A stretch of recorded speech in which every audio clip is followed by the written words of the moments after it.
There is a version of the British royal family that the world has always been shown. Immaculate uniforms, carefully choreographed waves from palace balconies, children dressed in matching outfits at Christmas, and press releases written by a machine so polished it has been running for centuries. That is the version they want you to see. But behind the gilded gates of Buckingham Palace, behind the stone walls of Windsor Castle, behind the manicured hedgerows of Balmoral, there are stories that were never supposed to reach you. Stories buried in archives, silenced with legal threats, sealed behind closed courtroom doors, and in some cases, hidden in plain sight for decades. The monarchy has always understood one thing better than almost any institution on earth. That perception is power, and power must be protected at all cost. Let's start somewhere most people don't expect. Not with affairs or divorces, but with a man most people have never heard of, a man named Anthony Blunt. For decades, Blunt worked for the royal family as their personal art curator. He was charming, educated, deeply embedded in the British establishment, and completely trusted by the crown. He was also a Soviet spy, a KGB agent, a man who had been feeding intelligence to Moscow for years. And here is the part that is almost impossible to believe. The palace knew. Queen Elizabeth herself knew, and they kept him employed anyway.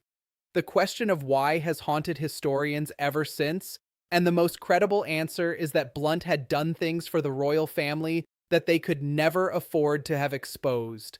He had traveled to Germany at the end of World War II and retrieved thousands of letters, correspondence between members of the British royal family, and figures connected to the Nazi regime. Letters that, if they had ever reached the public, could have rewritten the entire narrative of the monarchy's role in the Second World War. So Blunt was protected. His KGB past was covered up. He was even given immunity from prosecution in a secret arrangement. The public didn't find out until 1979, when Prime Minister Margaret Thatcher finally confirmed it in Parliament. But the palace had known for more than 2 decades and said absolutely nothing. Then there is the story of Prince John, and this one carries a particular kind of heartbreak. He was the youngest son of King George V, born in 1905, and by the time he was a small child, it was clear that he was different. He suffered from epilepsy and is believed by many historians to have had autism. In that era, difference was not something the establishment celebrated or even acknowledged with any grace. It was something to be hidden. And so Prince John was hidden.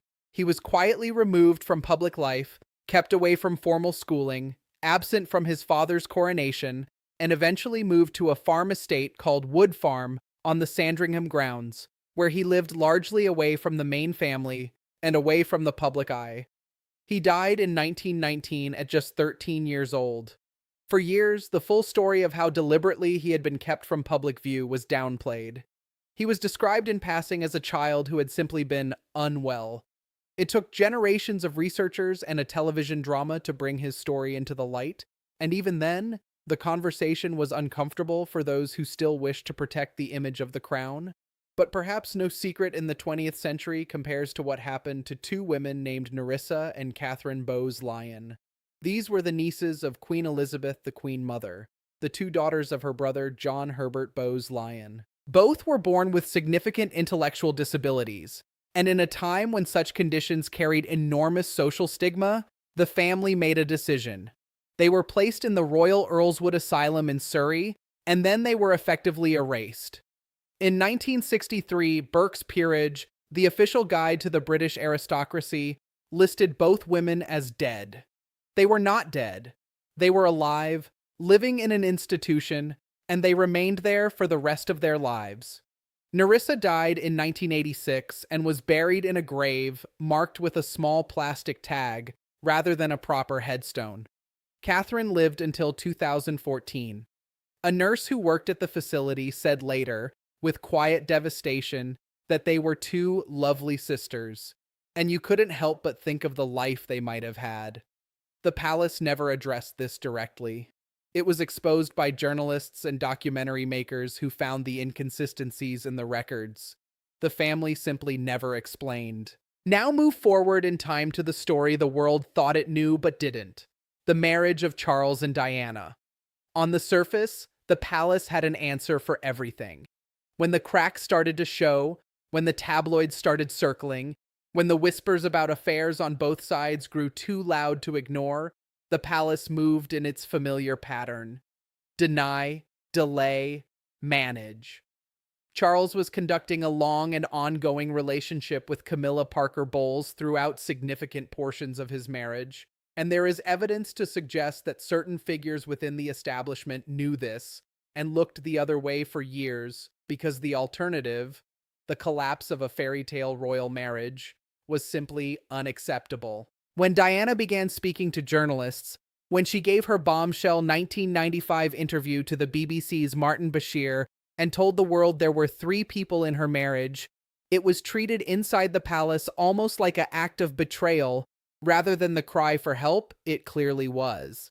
The institution's primary concern was not the welfare of a woman in a desperately unhappy situation.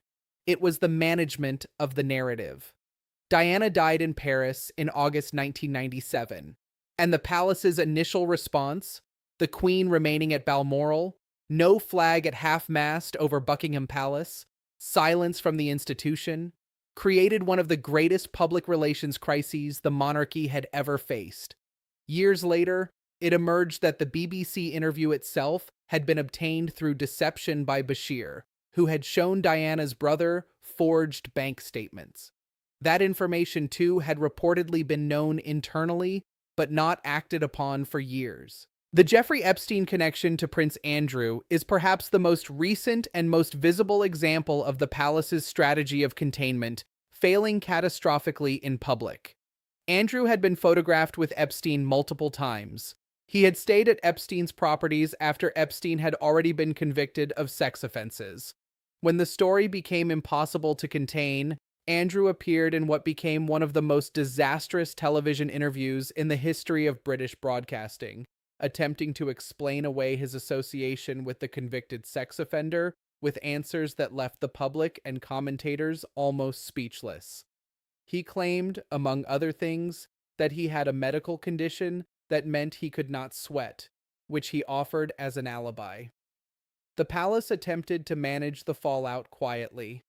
Eventually, Andrew was stripped of his military titles, his royal patronages, and was told to step back from public duties. The full picture of what the institution knew and when has never been made fully public. Documents relating to Andrew's time as UK trade ambassador are sealed for decades. The machinery of royal secrecy does not stop simply because the public is paying attention.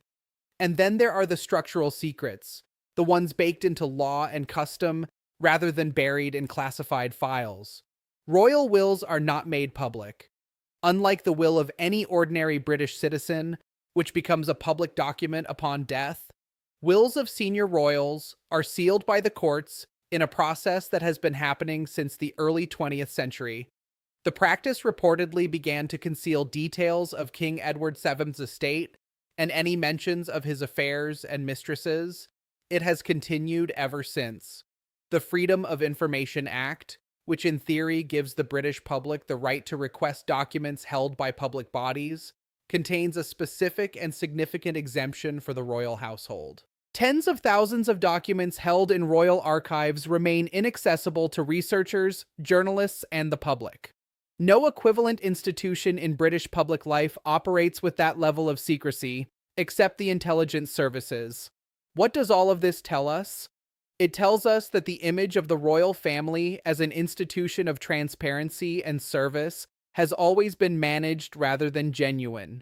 It tells us that the palace has, at various moments in its history, made deliberate choices to conceal information about disabled relatives, about intelligence operatives in its employ, about the private conduct of its senior members, and about the financial and legal arrangements that govern its succession. The institution is extraordinarily skilled at this. It has centuries of practice. It has lawyers, communications teams, relationships with newspaper proprietors, and the ability to invoke legal injunctions that would be unavailable to ordinary citizens. It has a culture that treats loyalty to the institution as a higher obligation than honesty to the public. But secrets have a way of surviving their keepers. The letters retrieved by Anthony Blunt are still referenced in scholarly debates about the monarchy's wartime conduct. Prince John is now the subject of books and documentaries watched by millions.